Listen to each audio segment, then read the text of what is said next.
FA Cup first round action as the results come in now on BBC One and BBC One HD with Gabby Logan.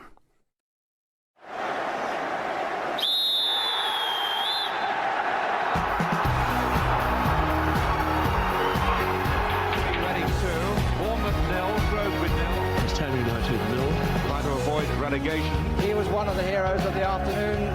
Applause from the away supporters. The latest score is Wimbledon go through to the Premier. John Terry's tears, we all remember. It was too crucial week.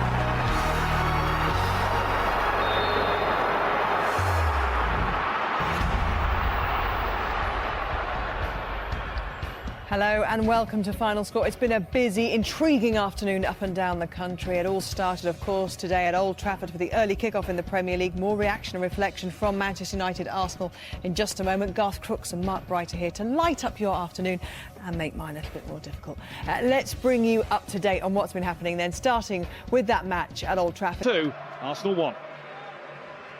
Well, Sir Alex, 2-1, but it looked a little more comfortable than that. Yeah, I was disappointed to be honest with you. A game we should have won by 4 or 5, and it was a strange game. I can't put my finger on it. It was nothing like a Manchester United and Arsenal game of the past. I know there was a lot of bookings, but it didn't really live up to me to the bill in the game should have had, or it should have been, you know. We'll talk more about that match in a moment with the boys, but let's bring you right up to speed with this afternoon's 3 o'clock kick-off. So we're going to start at the Liberty Stadium. It took Chelsea 61 minutes to break the Jacks down, Jason Mohammed. How have they responded? Well, Eden Hazard, Fernando Torres and Victor Moses, Gabby, had 7 chances I counted between them before Moses finally headed the ball into the Swansea City net. Hazard has been truly outstanding. His balance, his vision and tricks giving the Swans plenty to worry about. Petr Cech has had a very quiet afternoon. Michael Laudrup has thrown on Nathan Dyer and Danny Graham. But at the moment, Chelsea are going back to the top of the league. It's Swansea City 0, Chelsea 1. Let's go to White Hart Lane. An impressive performance so far from Wigan. Boos ringing out for a substitution that Andre Villas-Boas made for Tottenham Hotspur. Tony Husband can explain. That was when Jermaine Defoe was brought off shortly after Wigan had deservedly taken the lead in this game. They're certainly seizing their chance. It's a very uninspired Spurs performance so far. Ben Watson's close-range volley is the difference between the two teams. Tottenham have pushed hard for an equaliser since going behind. They've had a header cleared off the line as another corner whisks across the face of the Wigan goal. But at the moment, Roberto Martinez's men holding on to 3 points as Spurs apply the pressure. And let's go to Craven Cottage. A busy afternoon for Jackie Oatley. Everton went behind, as they have done in their last 6 matches, but at the moment they're ahead.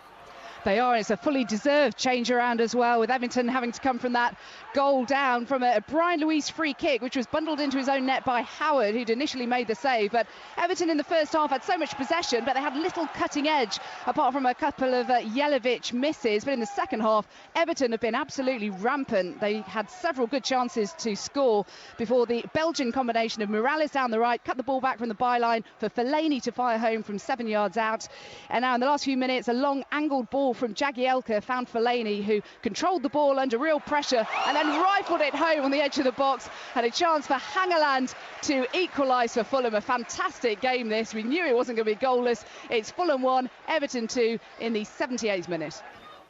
2 teams hovering dangerously close to the drop zone. 2 teams desperate for a win and some attacking play. But it's Aston Villa who have the lead at the Stadium of Light. Steve Sutton has been watching this one. Yes, and his fortune favours the brave. Gabby, just before the hour, Villa took the lead. Benteke with a header back across goal. Agbon Lahore, fastest and bravest to the ball, slamming it into the back of the net. Took an injury in the process. Badly bruised shin with blood down the front of it. But he got the goal. That separates the sides. The Sunderland 0, Villa 1. And let's go to Carrow Road, where the same scoreline at the moment exists. Andrew James can tell us the story.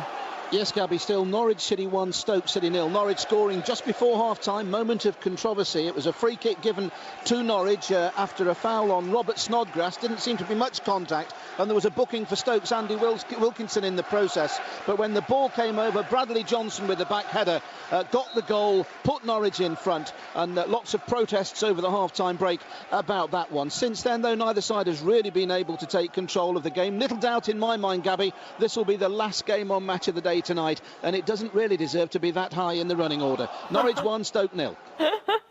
Oh, cue the tweets coming through now. Thank you very much. Let's go to Vicarage Road. And the last time we visited Mark Bishop, it was 1-0 to Watford. It's now 2-1 to Watford. It certainly is, Gabby. David Nugent has given 1,000 Leicester fans away to my right in the gloom. Hope of salvaging something from what's been a very lacklustre performance from Nigel Pearson's high flyers. Alman Abdi had given Watford the lead in the first half, only for the outstanding Fernando Forestieri to double Watford's lead, hammering home on the rebound. What a goal that was too, after Hoban had hit the post. Watford 2, Leicester City 1. We've got a goal at Hillsborough. Peter Slater can tell us more. Well, I think Sheffield Wednesday have probably sewn this up. They now lead by 2-0. Their big defender, Miguel Lera, the man who plays in a Petr Cech-style skull cap, heading the ball in from a cross on the left. And that means that adds to Ross Barkley's goal at the very start of the second half. I think Peterborough are going to lose this. Sheffield Wednesday 2, Peterborough 0. Barkley, of course, had a fantastic week so far. What are you checking? What stats are you two checking out? You're looking at the substitution that's Carroll. There's 4. Mignolet's just done something quite extraordinary. You've got to see it. He gets a back pass, he miscontrols it, so it's in the up in the air, and his back's a goal. He's been closed down by a defender. He's the last man. He flicks it up, volleys it over its head, and Stephen Ireland puts it back towards the goal. He has to flick it onto the bar. It's nearly puts them completely out of the game. They're 1-0 down, by the way. Juddling the ball with his back to play under pressure. But anyway, the 4 teams are winning away from home, and I've got to say that I've seen people leaving the stadium at Sunderland, some of the home fans. I mean... be careful, we had that conversation earlier. We had that conversation, yes. Well, they might be going something to it, but... they're really not impressed by what they're seeing today. Really struggling. Let's talk a little bit about, because we, haven't on this channel haven't talked about the lunchtime kickoff, and just your thoughts on Manchester United's performance, Arsenal's performance, and what that means in the context of the title race. Back in the race. Listen, there's so far to go, but traditionally this would have been a real sort of like. Two teams challenging for the Premier League title, battling it out. Didn't feel like that today. No, it didn't feel like that. Manchester United was so dominant. Cazorla got a goal towards the end of the game, the last kick of the game, which gave the scoreline a closer game than it was. But this was all about Manchester United. Robin van Persie obviously scores within a few minutes against his old team, and really it wasn't a competition as such as we've known in the past. Underwhelming was the kind of response from Sir Alex Ferguson afterwards, wasn't it? It was almost routine as a victory, but wasn't that impressed by the performance. No, but I thought they played quite well. There was just a couple of flashpoints in the game where you have to say that. Wilshere got sent off for 2 booking offences, but you have to say who kicked him cleverly in the first half. He could have gone for identical tackles from behind, and I think also Megan might point to that. Back to you in a moment, and also your reaction to the way Chelsea have responded this afternoon. But let's go back to Hillsborough. Peter Slater. Well, I said Sheffield Wednesday had it all sewn up. They haven't, of course. Peterborough have pulled one back within 2 minutes of Lera making it 2-0. George Boyd, who also leading scorer with a shot from just inside the penalty area, took a deflection, went past Chris Kirkland. Is now Sheffield Wednesday 2, Peterborough 1. And we've got a goal at the City Ground. Hamish Marshall. Yeah, it's a third for Millwall. They now lead Nottingham Forest by 3-1. And this goal, the third one, has come from a Chris Wood shot from the edge of the penalty area. And it may have been deflected in by Adam Smith, the player on loan from Tottenham, making his debut for Millwall today. He's having a day to remember. Darius Henderson headed to make it 2-1. That was after Billy Sharp had levelled Liam Trotter's early goal. But it looks as if Millwall are going to make it 7 games unbeaten. They lead 3-1. Thank you, Hamish. So Chelsea, it took them 61 minutes to break Swansea down. Yeah. Did you get a sense when the game started today that they were out to get the 3 points? They wanted to get back to the top of the table? Strong team, yeah, of course. But I'd have to say that Swansea played well. I thought they played well for long periods of the game. I counted in the first half there was a sequence of passing, about 15 passes, and they gave as good as they got. It was a great goal. Corner came in, Cahill gets up, heads it towards goal. Victor Moses just in the 6-yard box, just flicks it in. And really, that's all there's been between the two teams. And I think it was Michu had a good chance, which was blocked. It's not that I'm not listening to you, but did you see that Everton chance there? I'll carry talking to myself. I cannot take my eyes off White Hart Lane because Spurs are really going for it. Let's go here from Jackie Oatley. I would have sworn I'd put my mortgage on Everton getting another goal there. Yes, well, Fellaini's ball into the box ended up hitting the post. It came off a defender, and then Naismith, the substitute, was on hand. You thought he was just going to pop the ball into the back of the net, but he got his feet all wrong, and it was very tamely tapped goalwards and then cleared off the line. Really, Everton should be more than 2-1 in front. We have 6 minutes to go, but 2-1 it is.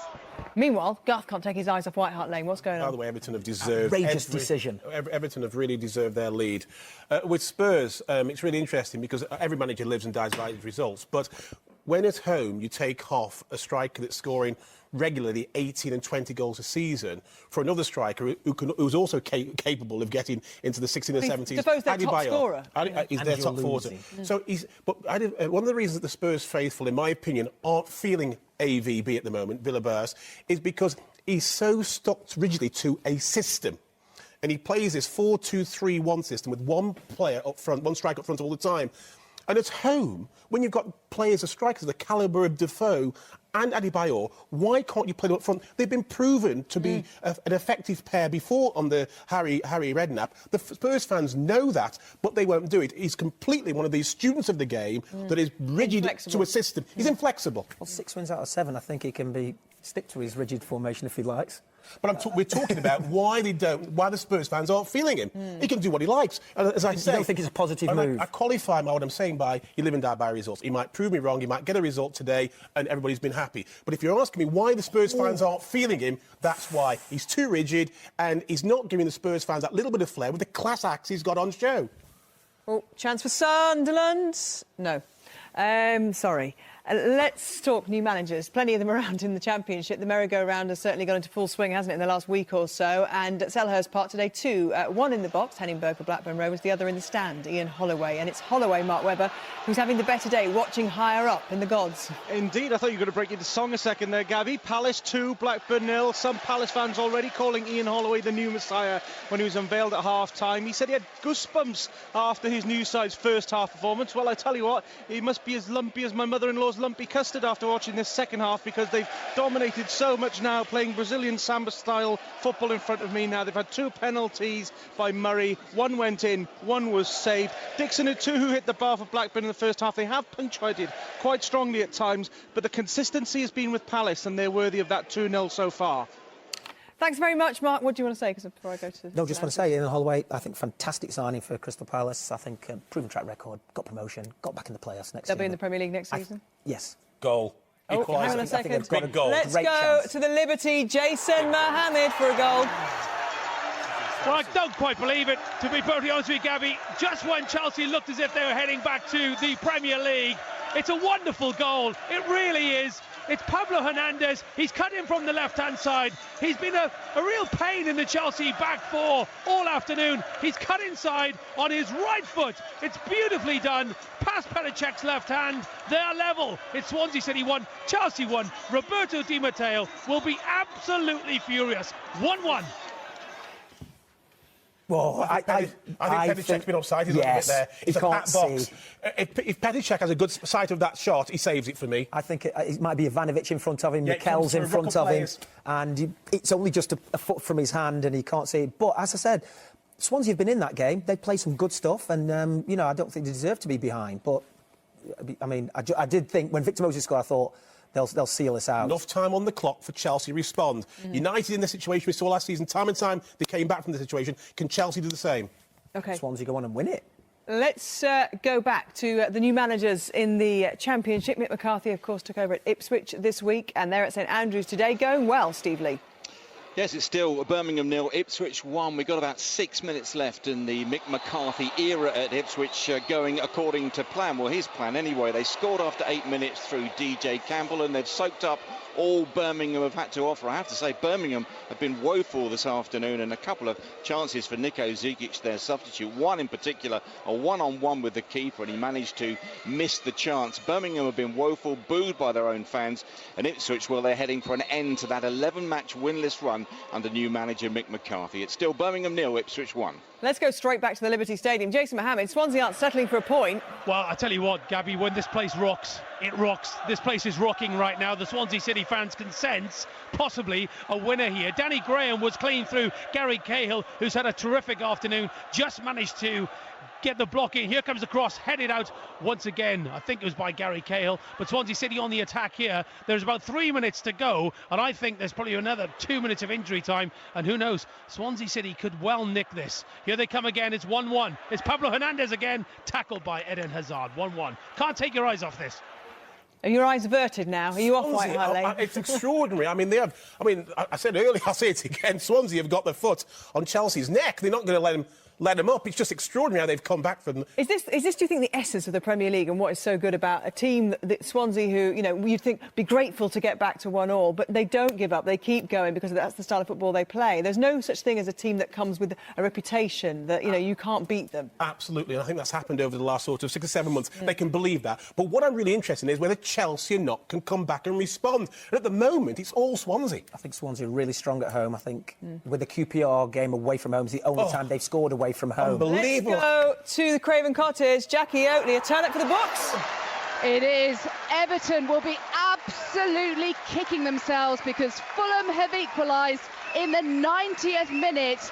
It was a play down the right-hand side by Rita, and it found Steve Sidwell, the substitute, at the far post. It was a good ball in, and it wasn't initially a good contact by Berbatov, who completely fluffed his lines, but Sidwell, the substitute, bundling home at the far post. Everton have created so many chances. They should have been far more than 2-1 in front. As it is, it's Fulham 2, Everton 2, as the clock now says 90. Well, they've been behind in 6 matches, and they've only won 1 of those when they've come back. So, Gabby, I'd have put my life at half-time, Everton winning this game. I can't believe Fulham have come back, and all credit to them. Hettinger on the line, can't sort his feet out and clear the ball off the line. You'll see on Match of the Day as well the chance that Fellaini had, which then came off the post. And there could have got a hat-trick quite easily, but Fulham got a really strong home record. He can remember it again. Fourth or fifth best in the league. They're very strong at home. OK, let's go to a real goal, not one that might happen, to the City Ground. Hamish Marshall. Yeah, I bet the Nottingham Forest fans are now leaving in their droves or wishing it wasn't a real goal. I'm afraid the bad news for them is it is. It's a 4th to Millwall. The lead by 4-1. Andy Keogh from close range has capped their misery. We've just got 5 minutes to go. Bit of a surprise on paper this. It's Forest 1, Millwall 4. Getting back. We'll go straight back to Jason Mohammed at the Liberty. Here they come again. It's Angel Rangel on the right-hand side. Nathan Dyer was screaming for the ball. I tell you what, Gabby, if Pablo Hernandez had seen Nathan Dyer on the right-hand side, a quick ball, suddenly he was in behind Ashley Cole. But as it happens, the attack has broken down, and it looks to me as if Swansea will be very happy for a point. They're playing a dangerous game here in passing the ball along the back four. Ben Davies is about to lose it on the halfway line. I'll tell you something, this is breathless stuff, but as Garth was saying, quite right, Swansea City are absolutely battering Chelsea right now. Let's go to White Hart Lane. Spurs battering Wigan. Tony Husband. Well, they've certainly got most of the ball, most of the pressure, but precious few chances so far, Gabby, for them, even since they went 1 down to Ben Watson's goal. But they will be buoyed by the fact that they have 5 minutes of injury time in which to try and get an equaliser. You kind of feel they're either going to get this goal, it's going to finish 1-1, or we're going to get a breakaway where Kone is looking very dangerous and almost set Maloney up a few moments ago. Stoppage time, Wigan still lead 1-0. Should we go to the Liberty? No. OK, let's go to the Stadium of Light. So, of course, Spurs looking for that equaliser. Sunderland also, Steve Sutton, looking for something from this game. Are they going to get anything? Oh, they very nearly did, Gabby. That was a header that just flashed past the post from Fraser Campbell. A good cross in, inches wide of the post. Sunderland are throwing everything at it now to try and equalise that Agbonlahor goal just before the hour. But at the moment, Villa still lead by 1-0. What a thrilling climax these matches are coming to at the moment, and so much still at stake because you've got 2 teams, as I say there, in Spurs and Sunderland, looking to get something from this game, throwing everything at it, Brighty. Yeah, well, I mean, for Sunderland, if Villa win this game, they'll be level on points with them on 9. And it's obviously just hovering above the drop zone there. It would be signals would be blaring away there for Sunderland. I mean, they've given it a go, Garth. They've thrown players forward. There's a fight that's broken out at Norwich. A melee happening at Carrow Road. But before we hear about that, let's go to the Abbey Business Stadium. Andy Barwell for a goal there. Well, no fairy tale result likely here, Gabby. League 2 promotion chasers Cheltenham now lead the part-timers of Yate Town 3-0 in this Gloucestershire derby match through Scott Thomas's own goal, Kaid Mohammed's second-half header, and a stoppage-time goal looks to have finally settled this. Chris Zabrowski. Bad luck, though, for the part-timers. Their 7th game in the FA Cup this season, but the run is going to end here at Wadden Road. It's Cheltenham 3, Yate Town 0. Let's go to Carrow Road. Andrew James, tell us about this melee there. It's a yellow card for Matthew Etherington, and he's lucky really to still be on the pitch, to be fair. He only came on as a substitute some 10 or 15 minutes ago. Hasn't got involved in the game in a playing sense of any note, but as the ball came into the box there, he got involved in a tangle with Bassong, and as Bassong had gone to ground, Etherington clearly kicked out at him, and that led to the melee. Andre Mariner saw fit to give the yellow card. Etherington still on the pitch, obviously, and still Norwich leading, Gabby, by that goal to nil. It's all over in the hailstones of South Wales at the Liberty Stadium. Jason Mohammed can sum up what's been a thrilling encounter there. It means that in Cottage, Jack had failed to connect. Fulham 2, Everton 2. Well, a big 3 points at Carrow Road for the home side. Andrew James. Yes, Norwich City 1, Stoke City 0, and a disappointing way for Tony Pulis to celebrate his 10 years since he first took charge at Stoke City, in his second spell now, of course, and it's 15 Premier League away games since Stoke last won a match. They were disappointing today, although they will feel hard done by with Norwich's goal, the winner in the match. Just before half-time, Bradley Johnson with a back header, his first goal in the Premier League this season, came from a free kick out on the right, won by Robert Snodgrass and taken by Snodgrass. He went down very easily, though. Andy Wilkinson got a yellow card for that, and Stoke were far from happy with the assistant referee that gave that decision. But Stoke had little to offer. They've scored just 8 goals in those 15 Premier League games away from home without a win, and Norwich deserved their 3 points. Norwich City 1, Stoke City 0. Well, of course, there are two ways of looking at every result. A bad defeat for Spurs, but a brilliant 3 points for Wigan, of course, building on their win over West Ham as well. Tony Husband saw this one. Yes, it's finished Tottenham 0, Wigan 1, a throwback to some early season frustrations for Tottenham fans. A performance devoid of much character or spirit from AVB's men today. Their best play really only materialising after they fell behind to Ben Watson's volley 10 minutes after half-time, and that was the goal that would win the game for Roberto Martinez's men. In truth, Wigan, though, should have scored more. Brad Friedel denied Sean Maloney and the impressive Aruna Kone before the break. And White Hart Lane fans were really incensed to see Jermaine Defoe taken off soon after the Wigan goal, even if that did bring Emmanuel Adebayor onto the field. Stephen Colker actually had their best chance to equalise. His header cleared off the line by James McCarthy. Lots of late Spurs pressure, lots of possession, few real chances. Norwich, West Brom and now Wigan have all taken points at the Lane this season. Wigan's second away win of the campaign. Spurs 0, Wigan 1. And another one of those games at the Stadium of Light, which was must-win for both sides. It didn't end in a draw. One did. Aston Villa. What an important 3 points for Paul Lambert. Steve Sutton. Yes, indeed, Gary. Two sides that couldn't seem to buy a win. Perhaps something had to give. It did. Villa go home with 3 so valuable points. Fortune favoured the brave in the shape of Gabby Agbonlahor. Just before the hour, Benteke headed a right-wing cross back across the goal, and it was Agbonlahor who was quickest and bravest to the loose ball to rifle home a goal and an injured shin for his efforts. After that, Sunderland seemed to throw everything at the Villa defence. Fraser Campbell, a second-half substitute, came very close off a cross from Catamol, just wide of the post, but Sunderland couldn't make it. Villa could. They go home the happiest. Sunderland 0, Villa 1. And in the SPL, all over at Easter Road, Ian Turner has the story. Hibs, top of the table. Hibs will display Celtic at the top of the SPL for 24 hours at least after coming from behind to beat 10-man St Mirren. The Buddies deservedly took the lead in the first half with a Kenny McLean 30-yarder, but Lee Griffith's 10th and 11th goals of the season. He also hit the post twice, had Hibs in front before Saints captain Jim Goodwin saw yellow, then red. Hibs who go top 2, St Mirren 5 in the SPL without a win, 1. Well, Ian Holloway must be thinking, I've made the right move at Selhurst Park. Mark Webber. Indeed, 2-0, his side won, and feeling glad all over, I would say, with what he saw from the Palace stands. His new side built chances from their own half, caused real problems in Blackburn's area. Blackburn hit the woodwork twice and pressurised in parts, but it'll be a happy holiday. It'll be a happy Holloway today. Blackburn lose their 100% away record. Crystal Palace 2, Blackburn Rovers 0. Mark, you're forgiven because Brighty sees that as emotion. He's convinced this is Palace's season. Let's go to St Andrews. Another new manager, Mick McCarthy, in action there. Watching his team in action, Steve Lee.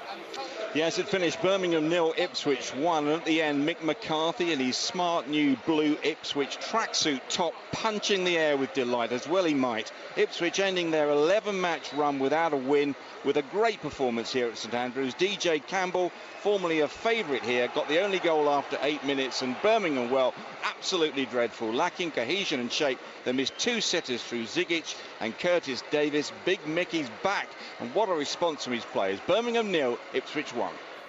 Well, Blackpool without Ian Holloway didn't fare so well at Pride Park. Ivan Gaskell.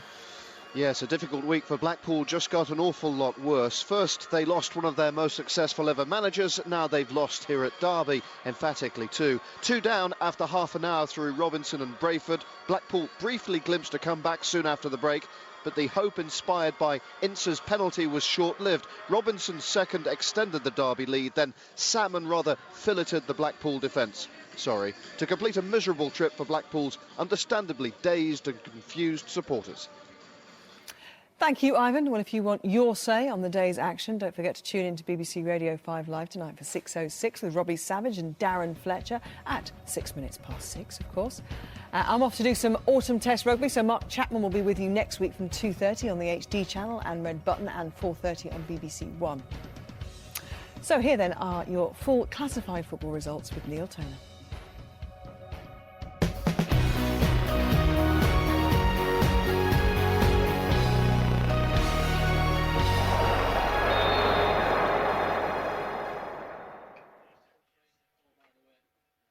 Barclays Premier League. Fulham 2, Everton 2, Manchester United 2, Arsenal 1, Norwich City 1, Stoke City 0, Sunderland 0, Aston Villa 1, Swansea City 1, Chelsea 1, Tottenham Hotspur 0, Wigan Athletic 1. The match between West Ham United and Manchester City, a 5:30 kick-off. The N-Power Championship, Birmingham City 0, Ipswich Town 1.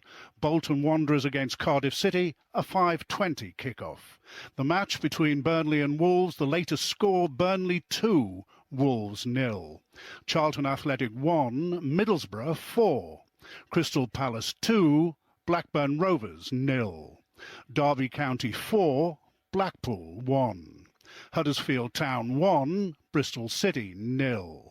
Hull City 1, Barnsley 0. Nottingham Forest 1, Millwall 4. Sheffield Wednesday 2, Peterborough United 1. The latest score from Vicarage Road, Watford 2, Leicester City 1. The FA Cup with Budweiser first round, AFC Bournemouth 4, Dagenham Redbridge 0. AFC Fylde 1, Accrington Stanley 4. A latest score, Aldershot Town 2, Hendon 1. Barnet 0, Oxford United 2. Bishop Stortford 1, Hastings United 2. Boreham Wood 0, Brentford 2. Bristol Rovers 1, Sheffield United 2. Bury 1, Exeter City 0. Carlisle United 4, Ebbsfleet United 2. Chelmsford City 3, Colchester United 1. Cheltenham Town 3, Yate Town 0. Chesterfield 6, Hartlepool United 1. Coventry City 3, Arlesey Town 0. Crewe Alexandra 4, Wycombe Wanderers 1. Doncaster Rovers 3, Bradford Park Avenue 1. Fleetwood Town 3, Bromley 0. Forest Green Rovers 2, Port Vale 3. Gillingham 4, Scunthorpe United 0. Guiseley 2, Barrow 2. Hereford United 3, Shrewsbury Town 1. Kidderminster Harriers 0, Oldham Athletic 2. Lincoln City 1, Walsall 1. Luton Town 1, Nuneaton Town 1. Mansfield Town 0, Slough 0. Metropolitan Police 1, Crawley Town 2. Morecambe 1, Rochdale 1.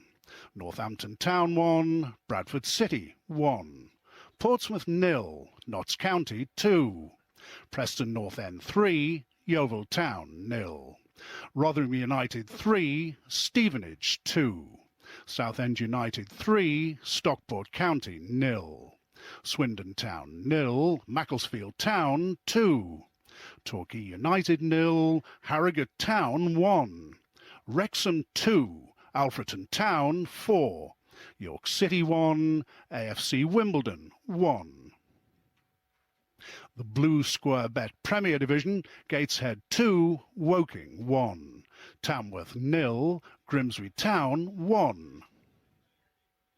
The Clydesdale Bank Scottish Premier League, Dundee 1, Heart of Midlothian 0. Hibernian 2, St Mirren 1. Kilmarnock 1, Inverness Caledonian Thistle 2. Ross County 2, Aberdeen 1. St Johnstone 1, Motherwell 3. The William Hill Scottish Cup third round, Erdrie United 2, Wraith Rovers 2. Albion Rovers 1, Greenock Morton 1. United 2, Clacknacuddin 1. Brechin City 2, Bonnyrigg Rose 2. Bucky Thistle 0, Turriff United 1.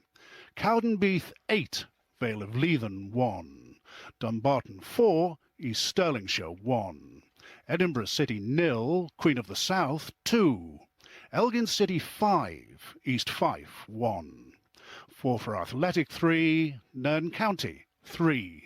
Inverary Locos 3, Arbroath 3. Partick Thistle 2, Cove Rangers 1. Rangers 7, Alloa Athletic 0. Stenhouse Muir 1, Berwick Rangers 1. Stirling Albion 0, Deveron Vale 1. Stranraer 1, Queen's Park 1. The Corvet Sports Welsh Premier Division, the latest score from Maes Tegid, Ballatown 0, Aberystwyth Town 3. Carmarthen Town 2, Airbus UK Broughton 1. Port Talbot Town 6, Gap Connors Quay 1. Prestatyn Town 3, Llanelli 1. The New Saints 2, Afon Lido 1. The Danske Bank Irish Premiership, Coleraine 1, Portadown 1. Crusaders 5, Glenarvan 1. Donegal Celtic 0, Linfield 3. And finally Glentoran 1, Cliftonville 1. And a few late kickoffs to fill you in on. In the Championship, Burnley and Sean Dyche in his first game in charge beat Wolves 2-0. Watford beat Leicester 2-1. And the FA Cup first round match between Aldershot Town and Hendon finished 2-1 to the home side. Let's have a little look then at the tables. Manchester United are the new Premier League leaders. Their lunchtime victory over Arsenal, allied to Chelsea's failure to beat Swansea, means they have a 1-point advantage. Manchester City can move level at the top with United by beating West Ham in the tea-time kickoff. At the bottom, well, none of the bottom three were in action today. There's a 5-point gap to Aston Villa, who stay 17th, but move alongside their beaten opponent Sunderland, as well as Stoke. And a little look at the Championship. Middlesbrough level on points with leaders Cardiff after beating Charlton to claim their 5th win in a row. However, the Bluebirds can re-establish a 3-point cushion if they win at Bolton in the late kick-off. New Crystal Palace boss Ian Holloway inherits his side in 3rd place. The Eagles now unbeaten in 11 games following victory against Blackburn Rovers. Leicester lost at Watford. They missed a chance to go joint top, while Hull's win lifts them to 5th. At the bottom, Ipswich stay bottom despite an encouraging win at Birmingham City under their new manager Mick McCarthy. Bristol City are a point above the Blues following their defeat at Huddersfield. Peterborough replaced Sheffield Wednesday in the relegation zone after losing at Hillsborough, while there were also defeats for Charlton and Barnsley. And the Blue Square Bet Premier. There were only 2 matches in the division today due to the involvement of most clubs in the FA Cup. Grimsby took advantage and moved to 3rd by winning at Tamworth. Gateshead beat Woking in the other game. None of the clubs near the bottom of the league were in action. There was a modicum of success for the bottom of the table, Nuneaton, though. They earned an FA Cup replay against Luton. And the SPL, a brace from Lee Griffiths, helped Hibs beat St Mirren 2-1, taking the Easter Road club above Celtic in the table. Neil Lennon's side can reclaim top spot if they avoid defeat against Dundee United tomorrow. Inverness go 3rd following victory at Kilmarnock, with Aberdeen dropping a place after defeat at Ross County. Dundee picked up only their 2nd win of the season, but despite beating Hearts, they are 5 points adrift. OK, so as I mentioned, Manchester United had a victory, an important victory, to establish them as at top of the table this evening in the Premier League over Arsenal at lunchtime. Let's get a reaction from that game, starting with Alex Ferguson. I was disappointed, to be honest with you. A game we should have won by 4 or 5, and it was a strange game. I can't put my finger on it. It was nothing like a Manchester United and Arsenal game of the past. I know there was a lot of bookings, but it didn't really live up to me to the bill in the game should have been, you know. It was important not to put ourselves in trouble, and that's what we did from early on. And after we had a lot of the ball, but we didn't create a lot. Manchester United defended well. There was a lot of possession for not a lot of efficiency. It wasn't really a dirty game, but there was a lot of bookings, you know. And I think that these types of games over the past, I think that when Mike Dean's got a problem having to keep a lid on it, because they've been fiery in the past, and he's probably tried to take the heat out by booking players early on. Do you have any complaints about the sending off? Yes. And they are? It looked harsh from the stand, the second yellow. Overall, we had better chances when we did, but I think in a big game like that, you have not to put yourself on the back foot with 1-0 down.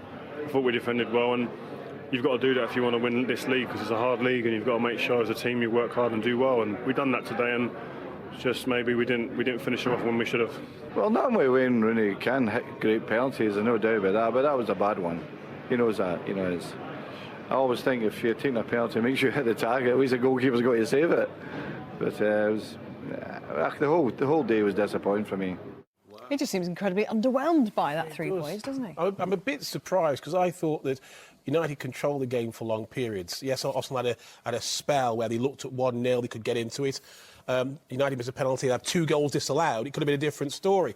But look, United top of the table. Yeah. They went to Chelsea last week. You know, they got the victory. You know, with a little bit of aid from Mark Clattenburg. But you know, sometimes you have to take the rough with the smooth. For them, it was definitely a smooth day for them. But they're top of the table. They never looked in any danger. That's the thing today. You know, it never looked in any danger, and for Sir Alex to be a bit so-so about I'll just it. make a special mention to our headline writers. I don't know if you saw that Robin's red vest, because of course Van Persie scored today. I just thought it deserved a special mention. It was rather clever. I know you two are still working it out.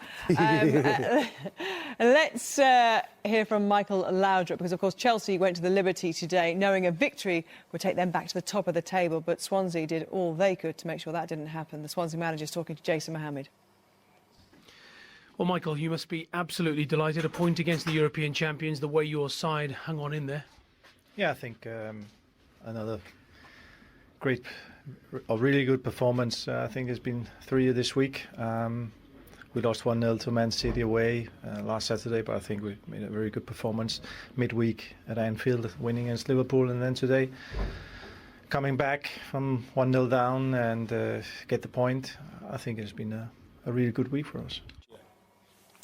So let's head to the Liberty. Jonathan Pearce has been there for match of the day. Chelsea knew what they had to do, JP. They had to get the 3 points to go back to the top of the table, but we should have really heeded Michael Laudrup's words after their victory over Liverpool. He said that was their best performance so far, and today they were cracking. Yeah, you know, Chelsea should have seen the game out, Gabby. 3 minutes to go, they're leading 1-0. Nothing much in the game. Torres header cleared off the line in the first half by Britain. Chelsea might have had a penalty. Hazard tumbled by Ashley Williams, who looked a little bit sheepish at the time. Swansea hadn't offered up much. Chelsea take the lead with a Cahill leap and edged in by Victor Moses. He knew exactly what he was doing and played very well for Chelsea. But then came the double substitution. Graham came on, Dyer came on, and Leon Britton, who'd done well for Swansea, he departed. And then Key, the South Korean, seemed to find more room in the centre of midfield and really became a growing and dominant influence in the match. He had a part in the goal. Chelsea lost possession on the halfway line. 3 minutes to go, leading 1-0 in a game like this, and they were made to pay for it. Out it went. Key touched it on. Pablo Hernandez rolled in from the left-hand side, played a good 1-2 with another substitute. It's a Schechter, the Israeli, who did very well for him, and bends in a lovely shot past Petr Cech. And you know, Swansea were worth it in the end. I didn't think up until the hour they'd done enough in the final third, but in the end, because of their guts and because of the way they performed and because of the way the crowd performs here, I think it was a worthy point for them. It's a lovely place to come and watch football here. The atmosphere is always rousing. The football's always good. And against the big boys, they're not worried about reputations. They just get on and do what they do well, and that's play football defeat. And in the end, they've got a good 1-1 draw out of it. Just a word on the performance of Fernando Torres, JP, because Garth just didn't feel that he was at the races today. I didn't think he did badly. You know, he maybe lacked a little bit of support. He had a header in the first half that was cleared off the line by Britain. It was a lovely jump by him. Gamble got across his man, glanced on a header. He played a role in a couple of other dangerous attacks. I didn't think he had great support today. I didn't think Hazard played particularly well for them. I thought Romeo was very poor in the first half. They took him off at half-time and brought Ramirez on. They had a better shape about them. Chelsea weren't at their best today, but as I said, 3 minutes to go, you're in a away match and you're leading 1-0 and you're the European champions. The manager would have expected them to see it out, and they didn't, and that will raise questions. That's 1 win in 4 now in all competitions for them. JP, thank you. And I would like any viewers who've got a more impressive moustache after 3 days of November to tweet me the picture, and I'll be the judge of that. Yes. Yeah, I know you two are trying hard. Nothing going on at the moment, though. It was, I think you summed up the last third of the match. Swansea really... He makes a very strong point about you expect the European champions and title contenders to close out a match 3 minutes from time. I do feel that if Hazard is not playing very well, he's been outstanding this season, if Oscar's not really on top of his game, you're still... Chelsea players and fans, I think, are still looking for Torres to fire. And he's still not doing it. The spectre of Drogba has been removed. You know, everybody's waiting for Torres to do something, and I think they deserve a little bit of something from him. He's cost a lot of money, and they put a lot of faith in him. But hold on, they could have gone top if they'd have won today, so I don't think there's that much too But he didn't. concerned. But, you know, Swansea, I think they've only won 1 game away from home, the opening game of the season, 5-0 at QPR. Apart from that, away from home, they haven't scored a goal, so they need to do well with their home record. They did ever so well today. In the last, you'll see I some thought they played some chances creative from that stuff. one. You'll see some great action as well, particularly from Craven Cottage, and some frustrated fans from White Hart Lane. It's all on Match of the Day tonight. The 2 Allens, Hansen and Shearer, are with the 1 Gary, and it's all there for you. 7 Premier League matches today in total. BBC One, BBC One HD at 10:20. Then tomorrow night, Colin is here for Match of the Day 2 with Loro and Robbie Savage, 10:25. BBC One, including Liverpool, Newcastle, and QPR Reading. OK, why don't we go to White Hart Lane now and catch up with John Motson. Wigan, the 1-0 winners in the end. What a result for them, but disappointment for Spurs and the Spurs fans. Motty booing when Defoe was taken off, and not a lot of love going on there for the rigid, inflexible AVB. Those were the adjectives used by your friend Garth Crooks and Mott Bright to describe the Spurs manager. Yes, I wouldn't have any argument with that, really, Gabby. I think this game did hinge a little bit on what happened just after half-time, but I've got to say, a fine performance by Wigan. They created the 2 best chances in the first half. Friedel blocked both those shots, by the way. They came out fresh for the second half. Ben Watson put them ahead, and then... this moment of, as you said, dissatisfaction in the crowd when they saw Adebayor waiting to come on and couldn't believe it when they saw Defoe's number held up to come off. So Spurs didn't change their system at all, and frankly, they didn't improve very much either. What they had in the way of possession, they mostly wasted. Al-Habsi in the Wigan goal had a comparatively calm afternoon. Some great defending in front of him, I might add. And, you know, I was here 2 years ago when Wigan beat Tottenham early in the season when Roddy Jaeger scored, and they deserved to win that day, and they certainly deserve to win today. And if you're calling it a love affair between Tottenham and Villas-Boas, or the supporters and AVB, yes, it was growing a bit before today, but it's stalled now because this was a really below par, unsatisfactory Tottenham performance, not at all worthy of a team occupying 4th place at the start of play today, and they won't get back there if they play like this. But I have to say, on these occasions, you look at Tottenham, Gabby, don't you, and you make your comments based on their performance. I've got to say to you, full marks to Wigan and Roberto Martinez. He got his tactics spot on today.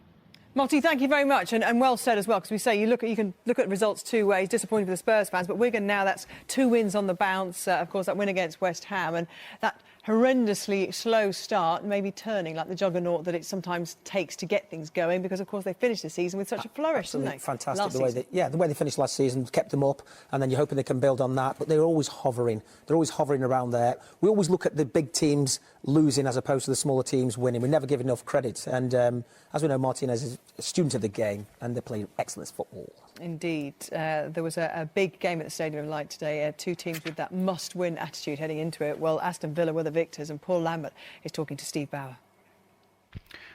Paul, well done. How does that feel? Great. I thought the lads were absolutely fantastic. Really rare. I thought it was a team that deserves a lot of credit after the knocks they've taken. And for 2 years they've had knocks, so absolutely fantastic for them. Delighted for them. Was that as good a performance under you so far in the league? Oh yeah, absolutely. As I said, we were down to the bare bones, and there were some massive performances in there. Ashley Westwood, I thought, was, for his first game at this level, was absolutely outstanding, and I thought Benteke was unplayable at times. I was going to say there's some very young players with some very mature performances today. Yeah, honestly, I really did. I'm proud of them. I thought they were absolutely brilliant to come to a place like this and win the game. But I thought with the way we played in the counter attack, we were full of energy, and I thought we deserved to win the game. Are there some games you look down and you think there is a goal coming today? Was that one of those days?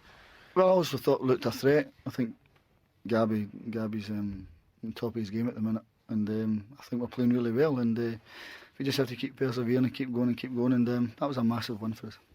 It was, and if you put it in the context that they next have Manchester United, Man City and Arsenal in their next 3 games, then that was an all-important 3 points. I was just checking my notes, and I couldn't believe it, but I think he made 5 changes from his last game in midweek. And I thought he was going crazy going to Sunderland, having made 5 changes, because it seemed as though he doesn't know his best side. He goes to Sunderland, both are desperate for points. Probably Villa more than Sunderland. They're now on 9 points and won 6 before. If they'd have lost, they'd been in real trouble. That's one of the best performances, without doubt, that I've seen from one of Paul Lambert's side. It was outstanding. Well, I've got to say that Benteke, they were relying on him a lot for their goals, but he did ever so well with the cross. He just nodded it back into the path of Gabby Agbon-Lahore, who side-footed it in, and that was the conclusive goal. I mean, I was a little bit surprised, that Sunderland. And Bent, of course, there's always the question: is he going to be in? Is he not? Is he not? Is Benteke in? He was injured, didn't he? Travel with them, he has got a squad of players there, hasn't he? That you think they should. You've mentioned Agbon-Lahore never really producing those kind of double figures seasons that you think he should have. So he needs to get them firing. I just feel that the manager coming in will probably say more responsibility to score goals, more responsibility to create. Better structured in defence. And the manager, sometimes it takes time to install your theory, your philosophy of how you want things to go, as we've seen with managers who've changed positions. But you haven't got a lot of time in the Premier League, have you? No. You've really got to get going quickly. In answer to the question about Bent has got a great opportunity to force his way into the side. It looks like he's got a young side who are out to prove things, and he'll have good days and bad days. Today was definitely a good day. But if you've got an asset like Bent that can prove to the manager, I'm with you in the side, he's got a real asset. And a quick word, Garth, on your friend Chris Hughton and his result today for Norwich. 2 games, 6 points. How many points is that now? Second win of the season. He's moving in the right direction. They can breathe easier this weekend. OK, well, of course, it's not all about the Premier League. Catch all the goals from the Football League tonight at 10:45, which, of course, follows Match of the Day with Manish on BBC One. A reminder, you have to listen to Liverpool against Newcastle tomorrow afternoon on 5 Live from 4 o'clock. That's it from all of us here on BBC One. My thanks to Garth and Mark for their illuminations. You can get more reaction from this afternoon's matches all over on the red button until 6 o'clock. I trust you're going to join us there. If not, I hope you've got something much better to do. We'll see you next time. Have a great weekend. Bye-bye.